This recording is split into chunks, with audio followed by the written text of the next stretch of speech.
برادران ملت اسلامی، السلام علیکم ورحمۃ اللہ وبرکاتہ۔ الحمد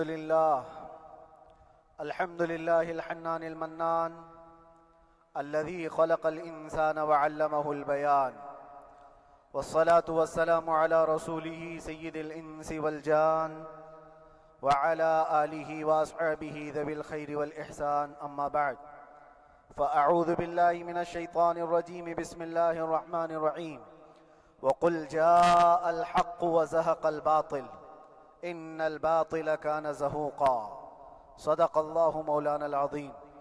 بارگاہ رسالت مآب صلی اللہ علیہ وسلم میں درود پاک کا ہدیہ پیش کریں۔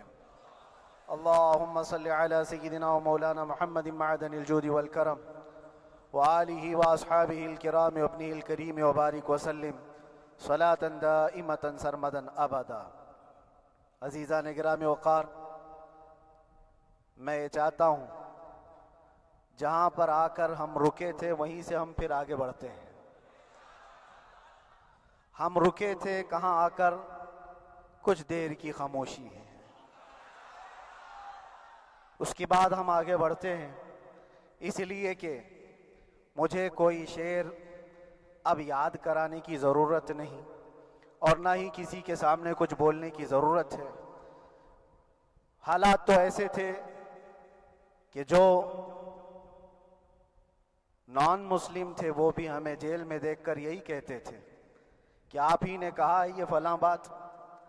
ہم نے کہا اللہ تبارک و تعالیٰ نے تم کو بھی یاد کرا دیا۔ میرے عزیزو، ستیزہ کار رہا ہے ازل سے تا امروز، شرار ابو لہبی سے چراغ مصطفی۔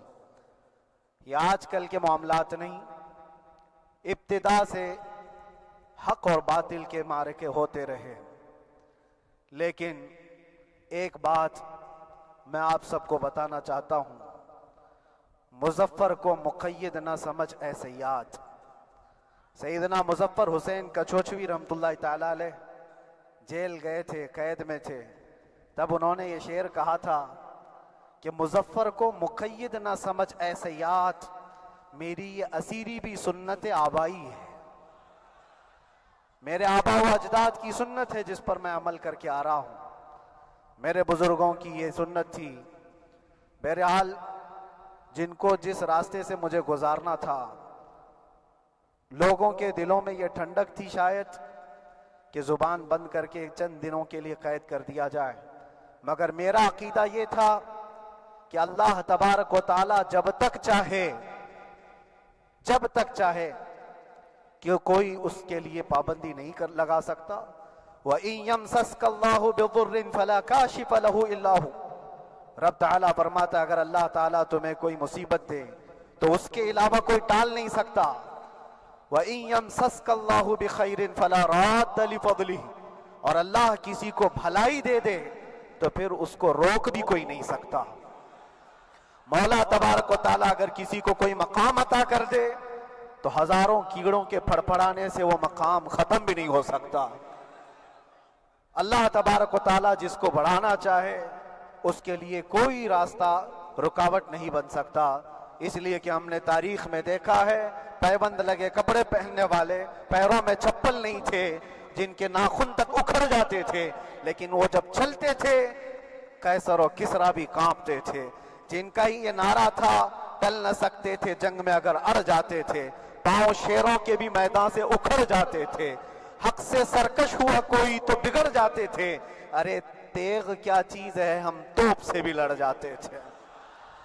یہ وہ صحابہ کرام اور اسلاف کرام، ان کا یہ معمول تھا۔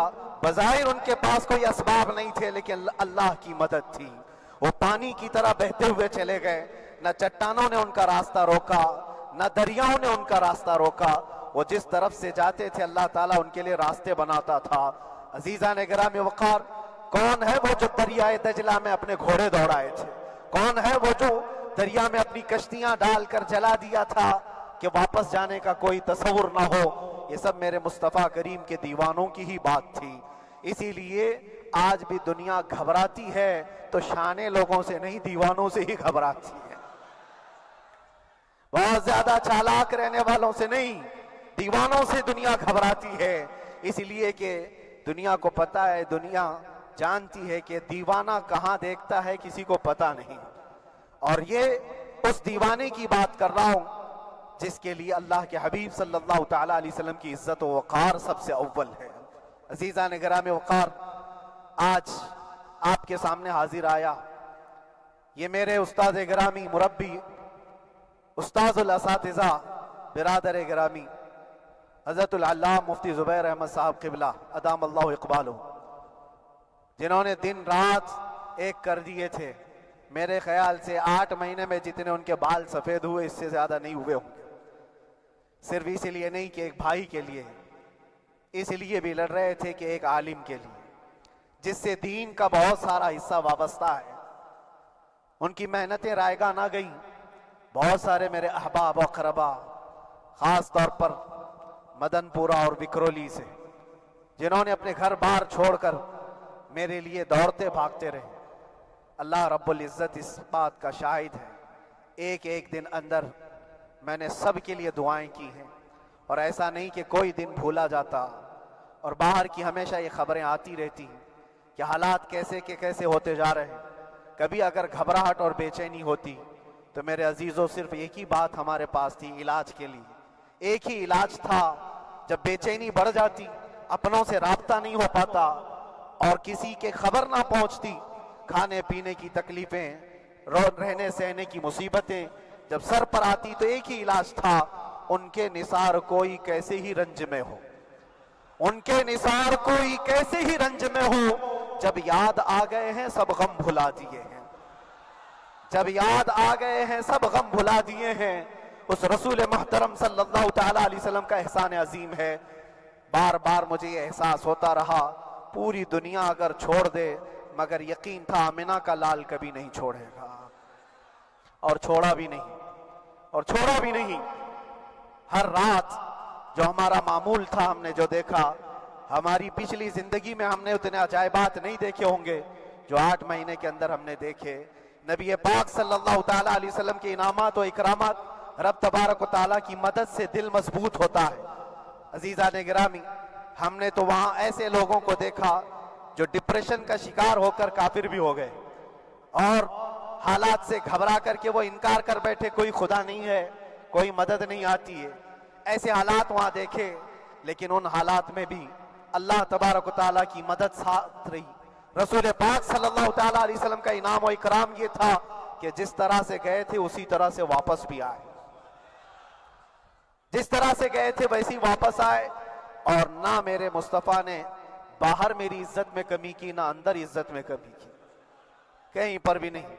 الحمدللہ، جس شان کے ساتھ رسول پاک صلی اللہ تعالیٰ علیہ وسلم اپنے چاہنے والوں کو رکھتے ہیں، وہ میں نے دنیا میں دیکھا، اور پھر یہ عرض کیا آقا، آج آپ کی عزت پر بات کرنے والے کو چاہے وہ 1000 کال کوٹری کے اندر ہو، آپ عزت کے ساتھ بٹھاتے ہیں تو پھر قیامت کے دن اس کی عزت کا کیا حال ہوگا؟ عرش حق ہے مسند رفعت رسول اللہ کی، دیکھنی ہے حشر میں عزت رسول اللہ کی۔ میرے عزیزو، ایک بات کو طے کر کے چلو، انہیں جانا، انہیں مانا، نہ رکھا غیر سے کام، للہ الحمد میں دنیا سے مسلمان گیا۔ اس ایک بات میں جو عزت ہے، دنیا کے کسی مقام و منصب اور مرتبے میں عزت نہیں ہے۔ اور حالات دنیا انشاءاللہ میں سناتا رہوں گا۔ اللہ تبارک و تعالیٰ جب تک یہ زبان رکھا ہے، حق بولتے رہیں گے اور سناتے رہیں گے، اور بھی حالات آپ کو انشاءاللہ العزیز آگے سناتے رہیں گے۔ لیکن آج خصوصیت کے ساتھ میں جمعہ کے لیے اسی لیے حاضر آیا کہ یہاں کے لوگ پل پل یاد کرتے رہے۔ حضرت مجھے ہر بار خبر دیتے کہ جب نماز سے فارغ ہو کر کے میں نکلوں تو مجھے لوگ پکڑ لیتے، کیا ہوا، اب کیا خبر ہے؟ تو جس قدر آپ کی بے چینی تھی، بے قراری تھی، میرے عزیزو، مجھے بھی ملنے کی بے چینی اور بے قراری تھی، لیکن یہ ایک سٹیج تھا جس سے گزارا گیا ہے، ایک مقام تھا جس سے گزارا گیا۔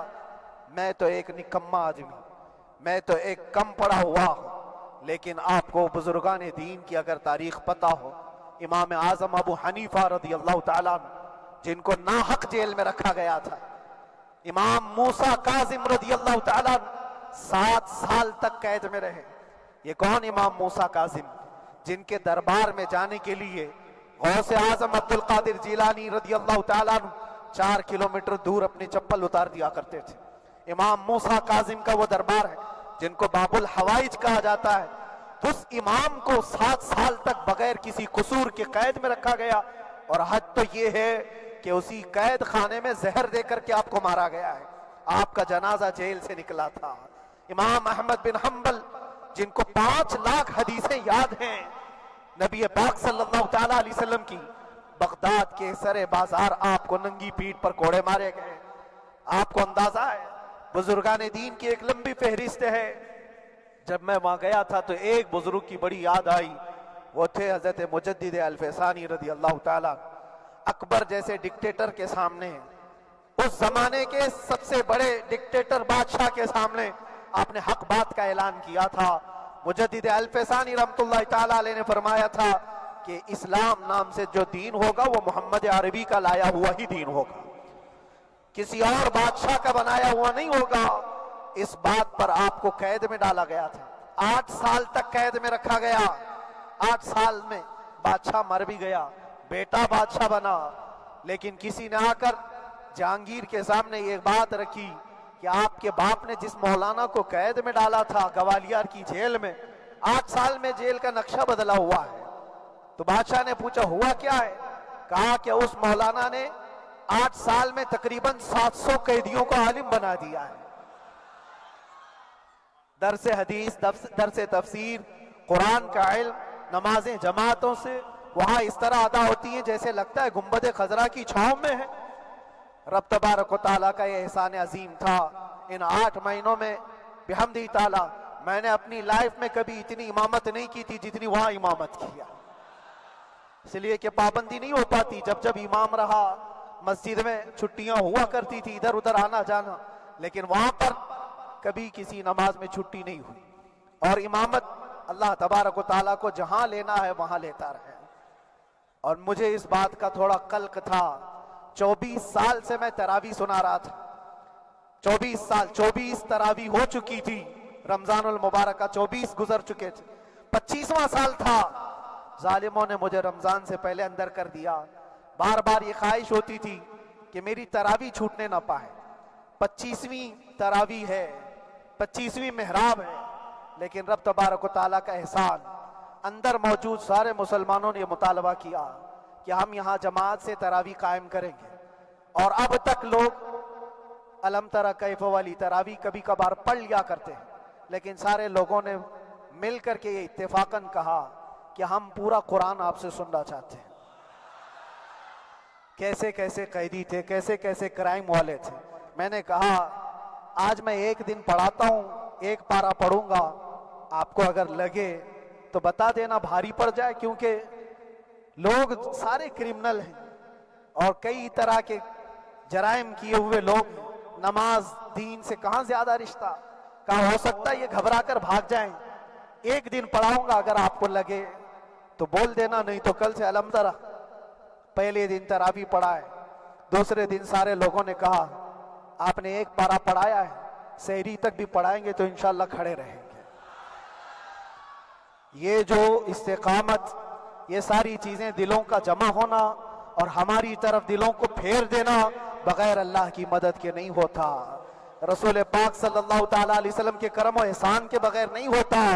وہ تراویح بھی پڑھتے رہے، تفسیر قرآن بھی سنتے رہے اور قرآن کی تعلیم بھی لیتے رہے۔ پھر مجھے اندازہ یہ ہوا کہ رب تبارک و تعالیٰ کی منشا یہ تھی کہ ہماری تراویح کی محراب کی سلور جبلی جیل کے اندر ہو جائے۔ مجھے اس بات کا کوئی قلق نہیں رہا کہ میری کوئی چیز چھوٹ گئی ہے۔ ہاں، عید، بقرعید، محرم، یہ تمام چیزیں لوگوں کی یاد تو رہتی، رشتہ دار، احباب، اقربا کی یاد، لیکن اللہ کی مرضی، میرا رب تبارک و تعالیٰ جو پسند کرے اس میں ہم راضی ہیں۔ اگر مولا یہ چاہتا ہے کہ میں تنہا پڑھوں تو اس کی رضا میں ہم راضی ہیں، اگر وہ چاہتا ہے کہ مجمع ہزاروں میں ہم نماز ادا کریں تو اس کی مرضی پر ہم قائم ہیں۔ عزیزان گرامی وقار، صبر اور سکون کے ساتھ جو حالات گزرے اس میں سب سے بڑا کردار آپ سب کی دعاؤں کا ہے، سب کی دعاؤں کا۔ مشائخ، سارے پیران اعظام، تمام سلاسل کے اور ہر